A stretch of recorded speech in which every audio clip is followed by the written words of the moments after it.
Hi everyone, my name is William Lee and I have a PhD in Russian history from the School of Slavonic and East European Studies, which is a part of University College, which is a part of the University of London. And I got my PhD in 2000. And the name of my dissertation was Grand Ducal Role and Identity as a Reflection on the Interaction of State and Dynasty in Imperial Russia. So quite a mouthful. And earlier on, I had done my master's thesis on the evolution of the Petrine military ethos. So Petrine being Peter the Great or Peter the First. So the title of this series is The Romanov Dynasty of Russia, and I'm approaching it from the perspective of a scholar, of an academic historian, but since the time that I've written my dissertation, which was, 24 years ago, I've added a lot to that. I never actually published my dissertation because at the time I was terribly keen on, I had some other things that I was more focused on, and my thought was that I did not want to publish my dissertation until such time as I was able to do some really extensive research in Russia itself, looking at military and civil service records and sort of ferreting out everything I could about the Grand Duke's involvement in those things. And I never actually had a chance to do that. I went to Russia while I was working on my dissertation in the expectation of doing 6 months of research there under the Russian Academy of Sciences. But I had a bad biking accident. And so that kind of put an end to that, and I unfortunately was not able to go back and finish up with that. And now I am thinking about maybe doing a revision and publishing my dissertation. But in the meanwhile, I want to give this series a try. So, as I said, it will have sort of an academic perspective, but I hope that won't put you off. And it will also be focused more or less on the Grand Dukes and on the dynasty. And as the title of my dissertation suggests, on the relationship between the state and the dynasty. And if you're doing any kind of more extensive research on the Romanovs, whether academic or otherwise, if you're writing about the Romanovs, if you're focusing on a particular member of the family, and if you're not a person who's delved deeply into Russian history, then I think you might find this very helpful. I hope so. You want to cover things like jewels and the glamour and the glitter and the romance, and all of those things are perfectly legitimate and things that your readers will want to hear about, and things that viewers of this series hopefully there are also of interest. But I invite you and encourage you to take a little bit of a deeper dive. And so going all the way back, in this instance, to just before, to the 16th century, but not far back in the 16th century, to the period just before the Romanovs took over in Russia. And the first Romanov Tsar, Michael I, became Tsar in 1613, and before that you had the Ivans, most famously Ivan IV, better known as Ivan the Terrible. And so we will talk about how that gap was bridged between the earlier Rurik dynasty, so the Ivans were Ruriks, and then the Romanov dynasty. But I'm getting ahead of myself here. So that's an overview, and then from that we'll go to we'll go through to the reign of Peter I, Peter the Great, which is where things really change between Holy Mother Rus, which was everything between the Ivans and then up to Peter, and then after Peter, the post-Petrine 18th century, and we'll be following the thread of Petrine heritage because Peter the Great changes everything. He changes the whole, or tries to change the whole orientation of Russia, from being sort of small and insular and religious to being a country with ambitions of being a great power in Europe.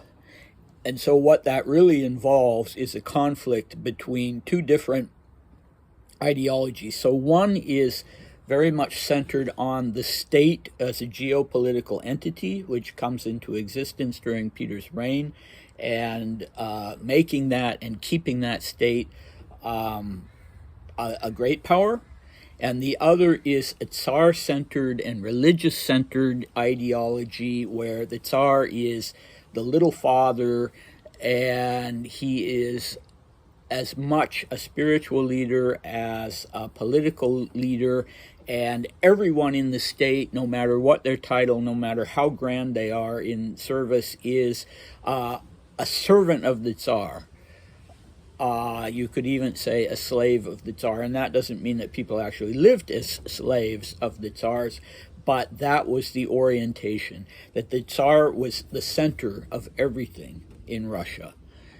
And Peter the Great shifted that. He didn't want that. He wanted the center of Russia, the purpose for Russia's existence, to be the geopolitical state. So, hopefully there are aspects of this that will help you understand modern Russia, modern post-Soviet Russia, and Russia as it is now under Vladimir Putin, in addition to helping you understand the imperial family and the Romanov Dynasty.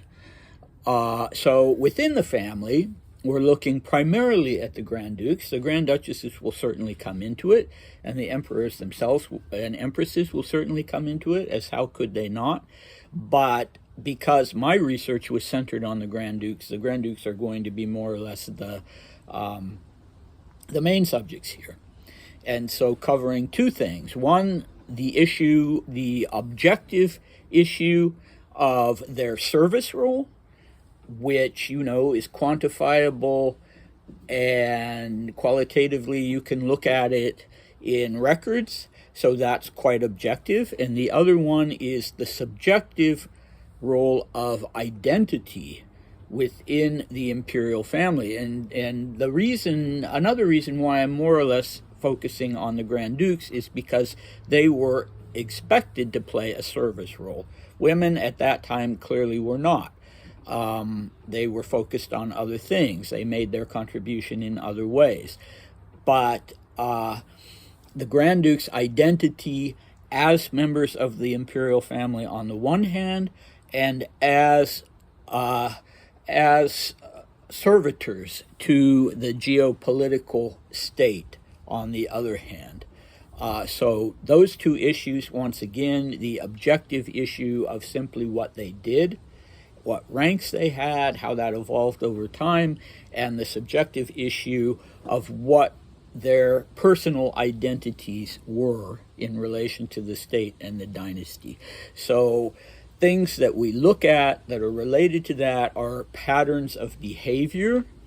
So that can be a little subjective, but using as many sources as we can, and diverse sources, looking at what were the patterns of behavior that other people were observing and that are observable to us, and that members of the imperial family were observing about each other. Another thing we're going to look at is power dynamics within the imperial family, and what on what basis people were sort of having these struggles with each other. within the imperial family and what their objectives were in those struggles, what they were hoping to gain. And we also want to look at their relationships to the public, to civil society, once it came into existence. With the Great Reforms in the middle of the 19th century, suddenly public opinion mattered. So we'll get into that. Their relationship with their service colleagues within the civil service and within the military. And finally, their relationship to disaffected portions of society. So to not just to revolutionaries, but to people who were frustrated because they wanted there to be a civil society in Russia. They wanted to be able to have some role in their country's future. And sometimes the Grand Dukes shared those frustrations. So we'll take a look at that.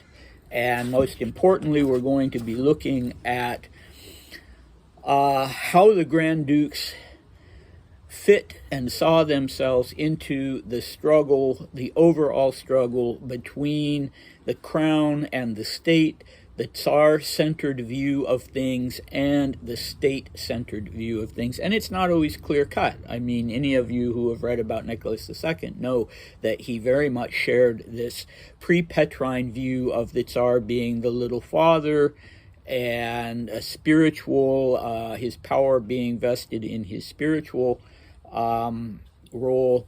And on the other hand, he did want Russia to be a great power. So there was an internal conflict in a lot of them, but also by that time, members of the imperial family had, to a certain extent, come down on one side or the other of that divide.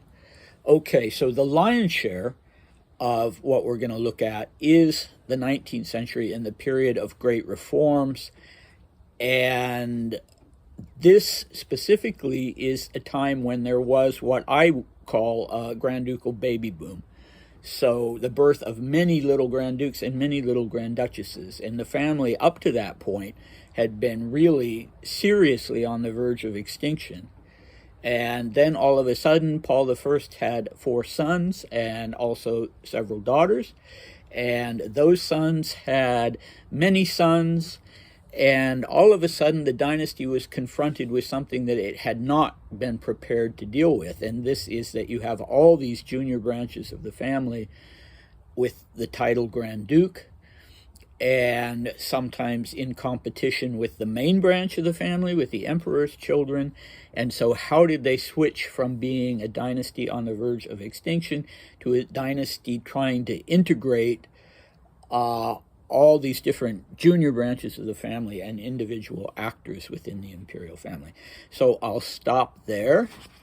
And I won't be doing these every day. Some of you, hopefully, are following my series on Grand Duke Dmitri and his diaries. Grand Duke Dmitri Pavlovich, who was born in 1891 and died in 1942. And as many of you know, he is the special subject of my research over the years. And so, I hope you're following that. I hope you will follow that if you're learning about it for the first time. Those I'm doing 2 videos a day. I'm doing one of his diaries from 1906 when he was 14, and one of his diary entries every day from 1920. So after the revolution, when he was almost 30 years old. But these I will not be doing every day. They require a little more preparation. So we'll see. Maybe once a week, maybe once in a while 2 a week. But I really do hope you'll come back. I would love to get feedback. And please check my my Facebook group for Grand Duke Dimitri's Diary. And I also have a Facebook group called Sanatorium Shuts Up, because I am the house historian for an old TB sanatorium, which is now a hotel in Davos, Switzerland, and it happens to be the place where Grand Duke Dmitri died in 1942, which is how that all came about. So I have a Facebook page on that, and on Grand Duke Dimitri's diaries, and possibly I will start one for this material as well. And I also have another YouTube series called Life on the Magic Mountain, which is centered on the famous Thomas Mann novel set in Davos called The Magic Mountain, published 100 years ago this year in 1924. And in that, I go through the novel and I compare it to what life was really like in Davos, Switzerland at that time, and in a tuberculosis sanatorium. And I compare the life of the main character of The Magic Mountain, Hans Castorp, to to Grand Duke Dimitri's real life in at Sanatorium Schatzalp, where he kept a diary. All right, so check out those various things and come back for the next installment of the Romanov Dynasty of Russia. Bye.